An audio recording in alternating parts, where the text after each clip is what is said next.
Adjective और noun लेता है। अब इस सेंटेंस को मैं करती हूं, अगर वो मेहनत से पढ़ती तो वो अच्छी जगह पढ़ा रही होती, ठीक है। If she studies hard she would be teaching at a better place, तो टीच की जो है आईएनजी वाली फॉर्म टीचिंग आ जाएगी। अगर मैं इस सेंटेंस को इस तरह कर दूं, अगर वो मेहनत से पढ़ती तो वो पढ़ाती, तो ये कैसे होगा? If she studied hard she would teach.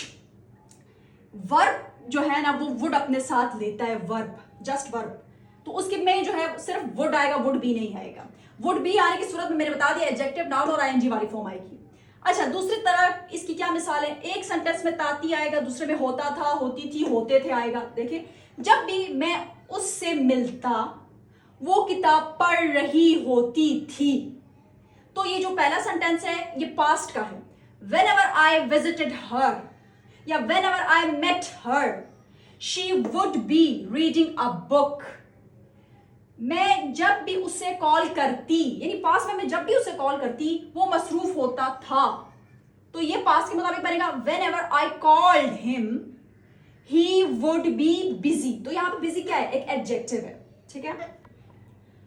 हम वुड बी को ही पढ़ रहे हैं, हम इस तरह के सेंटेंसेस भी बोलते हैं, सो रहा होगा, रही होगी। अब इन सेंटेंसेस को आप देखें, अहमद इस वक्त सो रहा होगा, आपको लगेगा कि ये फ्यूचर कॉन्टिन्यूअस के टेंस है, जबकि ऐसा नहीं है, ये वुड बी लगा के बनते हैं। Ahmed would be sleeping right now, इसका मतलब ये है कि मैं कह रही हूं अहमद इस वक्त सो रहा होगा, यानी मैं प्रेजेंट की बात कर रही हूं, मैंने तो फ्यूचर की बात की ही नहीं, तो ये वुड बी लगा के बनते हैं। वो इस वक्त कपड़े धो रही होगी, इस वक्त। She would be washing the clothes right now। और अगर मैं इस तरह बोल दूं अहमद सो रहा होगा, वो कपड़े धो रही होगी, तो तब ये फ्यूचर कॉन्टिन्यूअस के मुताबिक बनेंगे। किस तरह होगा? Ahmad will be sleeping, she will be washing the clothes।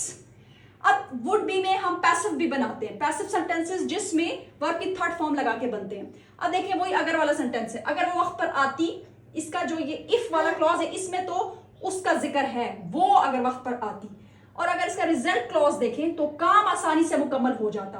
इसके रिजल्ट क्लॉज में काम पर जोर दिया हुआ है कि काम आसानी से मुकम्मल हो जाता, कौन काम को कर रहा है उसका जिक्र नहीं है, तो ये पैसिव है और वर्ब की थर्ड फॉर्म लगा के बनते हैं।